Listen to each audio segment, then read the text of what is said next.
Welcome to Troubleshooting Innovation, a commercial baking podcast, sponsored by Bundy Baking Solutions, setting the industry standard for baking pan design, performance, and service for more than 60 years. I'm your host, Joanie Spencer, Editor-in-Chief of Commercial Baking. This season, I'm spending 5 weeks with Dale Easdon, President and CEO of Klosterman Baking Company, to discover how this leader is carrying a legacy name into the industry's future. In this final episode, we dive into Dale's vision for carrying on the Klosterman name. Hi, Dale. Thanks for these past 4 weeks. Thanks for joining me for the fifth and final episode. I'm sad to see it come to an end. This has been an incredible journey. Yeah, well, thank you. I've enjoyed it as well. It's been educational for me as well, and some good challenging questions. So thank you. Oh, thank you. Okay, so last week and in previous episodes besides last week, we did talk about, what it's like stepping in to lead a formerly family-owned company. What kind of pressure comes with living up to a 130-year-old name? The first thing is I really didn't spend a lot of time with the families, because when the company was purchased, I came in about 5 months later. The family didn't actually stay. So the Klosterman family, when the private equity group purchased the company, they actually stepped out at that point. Their choice, but they stepped out. So for me, when I joined, I didn't have the history of the family. I didn't know the family. And I also was new to the baking industry. So I was going through my own learning curve. But it was a curve that I went through without having the Klosterman family around me. I got the pleasure of meeting Chip Klosterman. He came in to welcome me, which was extremely kind of him. So I got a little bit of time, just a couple of hours with Chip. But everybody I spoke to in the company, within the industry, obviously knew the family. And the family is very well respected all around Cincinnati, Kentucky. They've done a lot there.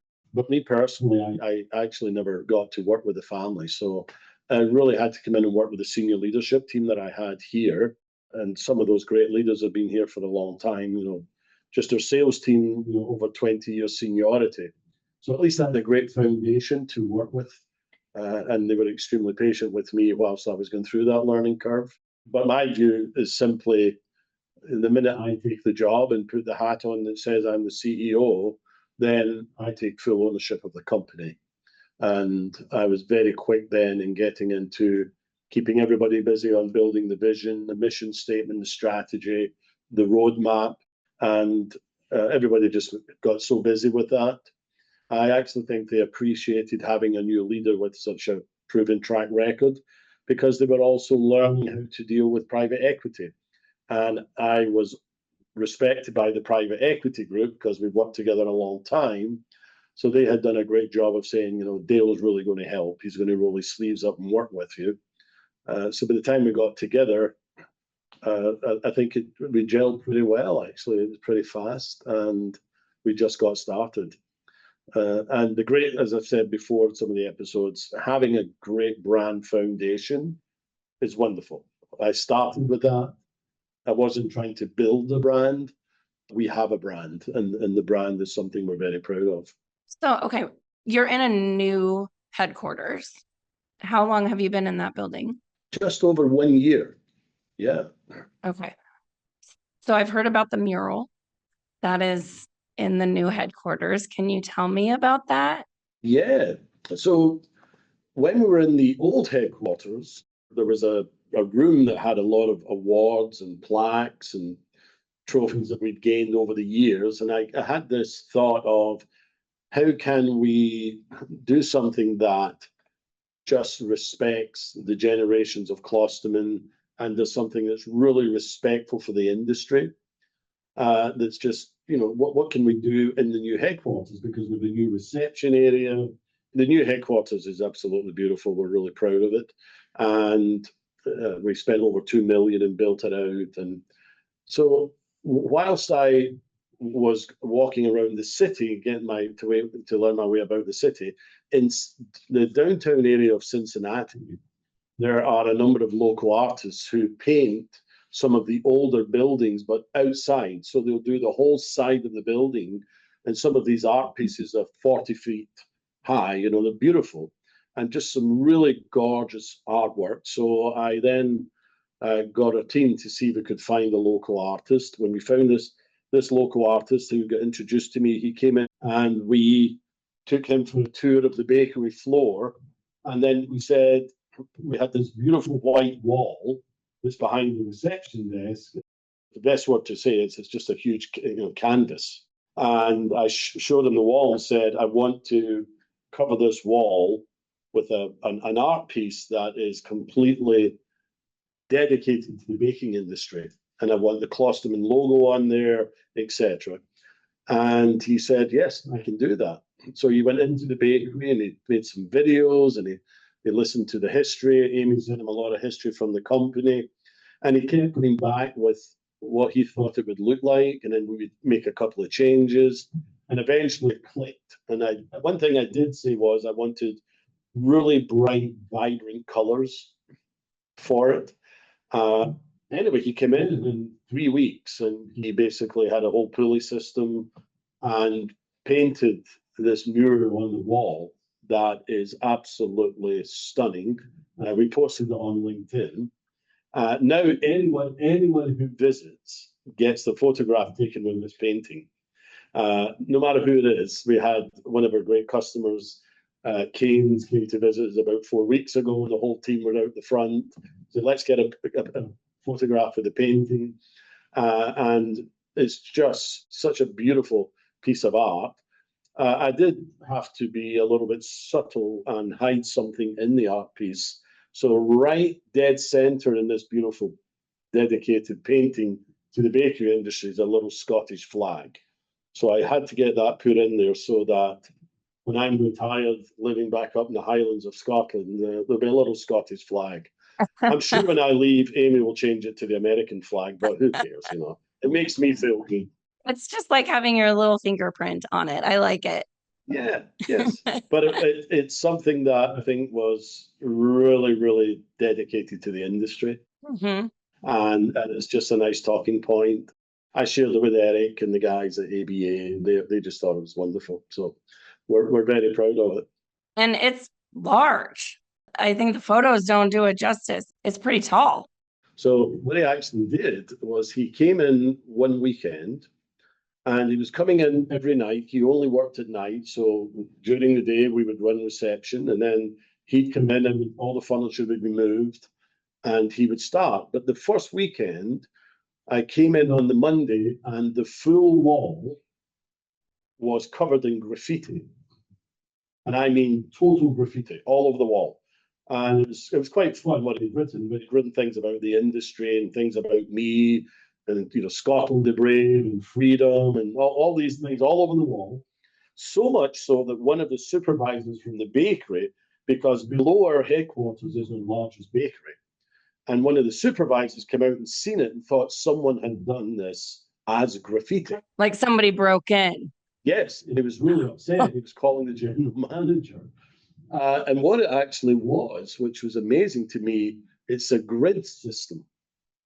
So the artist uses the graffiti as a grid because of the scale of the painting is so large. Wow. That he uses each part of the graffiti as a grid to do the painting. So it almost looked like a painting by numbers over the weeks. You could see it starting to come in. Wow. And when it finished, it was exactly what he showed us on the scale of the wall. So it was a very, very interesting project. And everybody was watching it. So we all got to see it every day. And so the good thing about it is we were going to put up shelves and put up awards and then how we're going to clean them and how do we get to them and nobody will ever look at them. So I think this way, when someone walks in the front door, the first thing they see is this beautiful painting. And they're normally outside in buildings. This one's inside. Right. And I think it's a beautiful touch. Yeah. So cool. So cool. Okay, so I want to talk about the Klosterman products for a few minutes. Bread in several different formats is really Klosterman's core product. And I'm sure that you had this working in prepared foods and food service. there is this on again, off again relationship that consumers have with bread. So when you think about that on again, off again, what would you say now that you're leading a bread manufacturing company? What is the trick to staying relevant with a product that goes in and out of fashion, depending on whatever consumer opinion is being swayed? Yeah, well, I think the first is there's different types of bread, I believe, for different stages of life. And what I mean by that is, when I grew up with my mum and dad and 5 kids, my mum was just trying to keep 7 of us fed, so there was always bread on the table. And I think a loaf disappeared on every meal. So we never had time to worry about was the sugar content or was it high protein or was it was just bread. Right, same. And I think that still exists. So there are families out there that just want a nice, fresh, wholesome loaf. And we do that. We do an amazing job. And we fed generations with Klosterman's bread. We talk about, half loaves. We talk about creative rye bread, some of the products. But what I can tell you is we listen to our customers. So one of our largest customers that we have is actually in the development stages with us right now. And we're getting ready early next year to launch a new high protein bread, not to be confused with, some of these keto breads that just don't have the flavor profile. This is just a beautiful, amazing loaf that we're working together to launch, and I get excited about it. I think it's going to sell off the shelves. I think it's going to be just a great product. So just got to be continually listening to your customer and working on development. We have a great development team here. So just that for us is something that we get excited about. As you know, we also have, high volume in buns and making sure that we have those beautiful buns. And then we have our partnership with 16 Bricks, which I mentioned earlier in one of the episodes, which is one of the best artisan breads that you'll ever taste. And Ryan, who is the owner and founder of the company in Cincinnati, he wins, I think he's on year 5 of being the top baker in Cincinnati. And all the top restaurants use his product. So we have his artisan bread, and we have a 3-year contract. We buy 60% of all of his volume, and we sell that through some of our fresh and frozen stream. And then hot off the press, the latest is we have just created a new brand of donuts. Right. So we're launching 4 new donuts through Dot Distribution. And about four weeks ago, we shipped our first pallet of our own. So we produce donuts for one of our large customers, and that's the only customer we made donuts for. These are cake nicks, so they actually freeze, so we can ship them across the country. Okay. And we created 4 new donuts, our own new packaging, our own new box, and we've launched. And there's been quite an interesting uptake, and we're starting getting, I think it was about 24 to 25 customers asking us about these products. Wow. So I'm excited to be able to really launch the donut business as well. We only make donuts in one bakery. We have a dedicated line. And again, we only make cake mix donuts, not yeast-based. And there's been really, really positive feedback with these donuts. So I'm excited about that also. That's awesome. Did it have any sort of impact on the workforce? Did you have to bring in new workers for that donut line, or were you able to cross-train in that bakery? What we actually did is we got into donuts about 6 years ago. Okay. And one of our largest customers asked us to dedicate a line for donuts. So we brought in a new expert in donuts who'd been with us for 5 years. He just retired at Christmas, and a great specialist, just a wonderful individual. He retired, but also gave his backfill, someone he developed, so that we have an expert there. So we've been making donuts, but when we renewed our contract with the customer, we put in the contract we'd like to take some of the capacity of the donut line and develop our own donuts and sell them, to which the customer was absolutely fine, because if we sell more donuts, it reduces the overhead to the customer, So they're happy as well. So it's win-win. Right. So we had about 45% capacity on our donut line. So we then decided to create our own. And the goal here is to just simply run a full night shift, another shift to make our own donuts and take that volume out. And I would believe within 2 years, we will have sold all of that capacity. Wow. Okay. That's really interesting and very strategic. And I've been hearing a little bit about that out in the industry from other bakers too, that when you can pick up more business, it lowers that overhead for the customer and actually makes it better for the customer when you're picking up more business. Yes, absolutely. This season of Troubleshooting Innovation is sponsored by Bundy Baking Solutions. From pan design to product release, Bundy's got your bakery covered. American Pan boosts efficiency and sustainability with E-Pan designs, while Sonova and AccuSpray deliver precision with cutting-edge release agents and applicators. Check out Integra, Bundy Baking Solutions' newest oil blend for premium performance without the premium price. And don't miss the award-winning AccuSpray Pan Oiler for cleaner, more controlled oil application. Visit www.bundybakingsolutions.com to learn more. Okay, I have like a more marketing related question, and I want to just confirm that I am correct that Klosterman serves food service customers as well as your branded products that you sell on store shelves, correct? That is correct.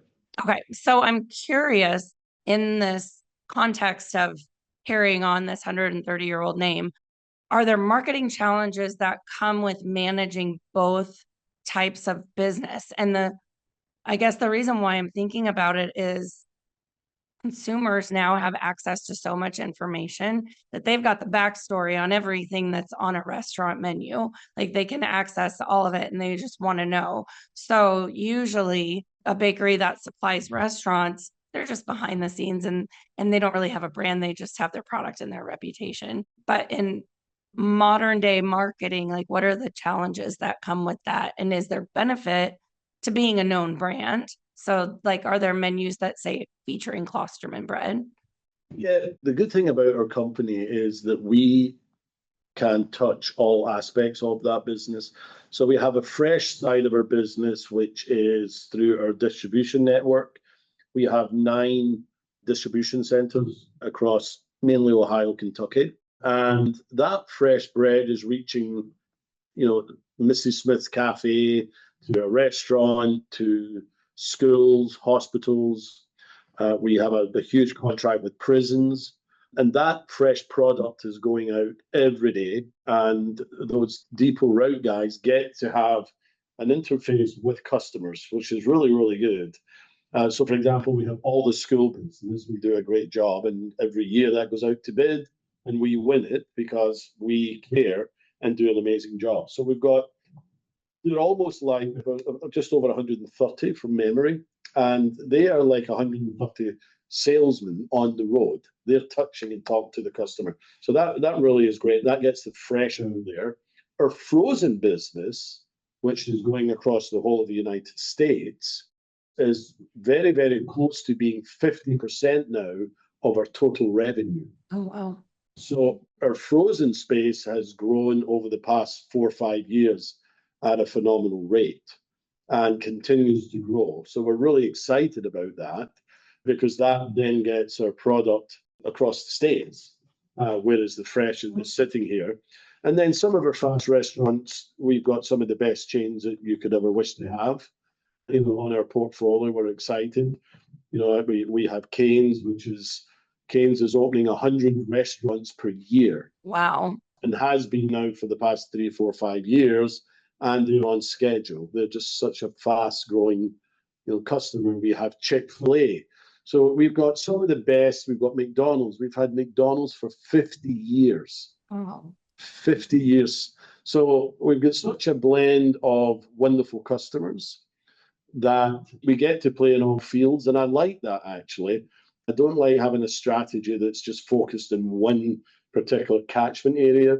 I think it's really helped us, especially coming out of COVID and through COVID, where others may have struggled. We had demand in other aspects and we could switch quite quickly. Yeah. Because we play in all of those areas. And I think it's quite unique.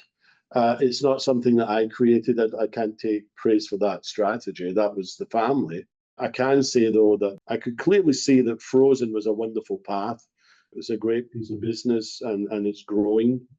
And the team is growing as well. So we also, one of our bakeries produces flatbread, and that's for craft. The kids lunchable, they make their own little pizzas. We make the flatbread for that. So these are wonderful customers that are growing every year continually, and we grow in partnership with them. So I think it's a very, very exciting outlook, but I actually believe that frozen will continue to expand. And the good thing about it, though, is we also have such a wonderful network of the depots and routes, which are our fresh routes, because a lot of these smaller restaurants and fast food restaurants, they can't take a pallet of frozen buns. So we can help by taking that in and actually delivering more to them. So I think that's just, I think it clicks together really well. And all of those streams are growing every year, which gives us, a nice trajectory till the next 4 or 5 years. I gotta say, between Cane's, Chick-fil-A, and the Lunchables pizzas, my son is keeping y'all in business. Yeah, well, apparently there's quite a few kids that are keeping us in business for that, but we appreciate it. The teenagers love the Canes. Yeah, that's for sure.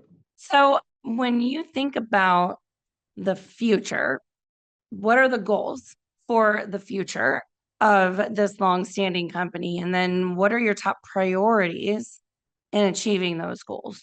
Yeah, so the very first thing we must remember is we are owned by private equity. So at a point in time, private equity will take the business to market. And at that point, when we decide the right time, there are generally two streams. There are what we call strategic. When the company is purchased, is it purchased by another large strategic bakery? And typically, if it was, they would probably want us to keep operating as Klosterman. Why would you change such a wonderful name and wonderful brand? And then there's the other side, which is PE, private equity, who would come in and purchase the company.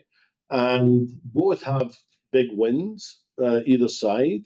I actually also like the fact that private equity, they tend to want to put in more cash to expand and grow the company at a pretty fast pace. So for me, either party, strategic or private equity, is a win for us. But I would like to see us over the next 3 to 4 or 5 years to maybe have 1 or 2 acquisitions to expand Klosterman. Okay. And there's a couple of wonderful companies that I keep my eye on and in early discussions that I believe would be a beautiful add-on to us. And we want to make sure that if we're going to expand, that it's a nice fit and it fits the business model. So not acquiring for the sake of acquiring. But that will allow us to grow our revenue pretty dramatically and, of course, continually grow our EBITDA and profit margins. So I see that. I see us continually investing in our facilities. I would like to think within the next 5 years, we build another flagship similar to this beautiful one we have today, because our assets, some of our bakery assets are getting older. So at some point, we have to build to the new technology. And I would like to build another flagship similar to this one so that we can consolidate into newer manufacturing principles. That would probably be over the next 4 to 5 years. What I can tell you, though, for capacity growth, we are comfortable with the capacity we have and our growth trajectory for the next 5 years. With the investment we've already spent and what we're spending this year, we are more than comfortable to meet our customers' growth for the next 5 years, which gives me a level of comfort. And then we start looking at the next 5 years on what does Klosterman look like. So I think it'll be a blend of potentially in the next 5, 6, 7 years, another new facility, potential couple of acquisitions to expand their footprint, continuing to invest in new equipment where needed, and of course, continuing our wonderful partnerships with some of the best customers in the world. So I'm curious about acquisitions and the acquisitions that Klosterman could potentially make in order to build that portfolio to then be an acquisition target for another private equity or a strategic acquisition. As someone who is very focused on culture, does that sort of complicate that strategy? I feel like you would look at acquisitions in a much deeper and more complex way than someone who is just thinking straight manufacturing and growth. Is that a safe assumption? Yeah, and I think it is a safe assumption, but I think to be fair to all who do acquisitions, it's one of the biggest challenges you face is, can we really make sure that this acquisition, the culture, these companies merge? There's a lot of work done behind the scenes on the culture, the brand, the leadership. It's almost a marriage. You're not just purchasing because you want additional revenue and additional profit. You're purchasing because it strategically helps your customer base, and finding a partner that thinks like you do, that takes time and it takes effort. So yes, it's a clear focus, but to be fair, I think that's a clear focus of anyone, because if it's not a strategic and cultural fit, then the acquisition timeline of getting both companies together can take longer. Yeah. And what you really want to do is make sure that you can benefit from the partnership as soon as possible. So yeah, it's one of the boxes that we have to tick that says that it's got the right culture. And one thing also is, when new leadership come in, like ourselves, and we purchase another bakery, keeping it simple, they will see our culture as well. So what we're not going to do is, we don't go backwards, and we're not going to change. So we want to make sure that whomever becomes a partner understands what we stand for. And I think they see that pretty quickly. All right. So now I'm going to ask you a similar question, but it's a little bit more inward focused. So when you think about the future, and these are really solid, strong business strategies, but when you think about like your role in it, when you go back to Scotland and that Scotland flag is still on the mural, what legacy do you want to leave for the Klosterman name? Yeah, well, my number one goal is to recruit as many Scottish people as possible, but so far there's only one, so that never worked. No, on a serious note, I think the legacy I try to leave everywhere I've been is that everybody knows that I made a difference. That's what I want. If I leave and then when my leaders say, well, he made a difference, he definitely changed what we do around here, that's all I need. I think that'd be fine.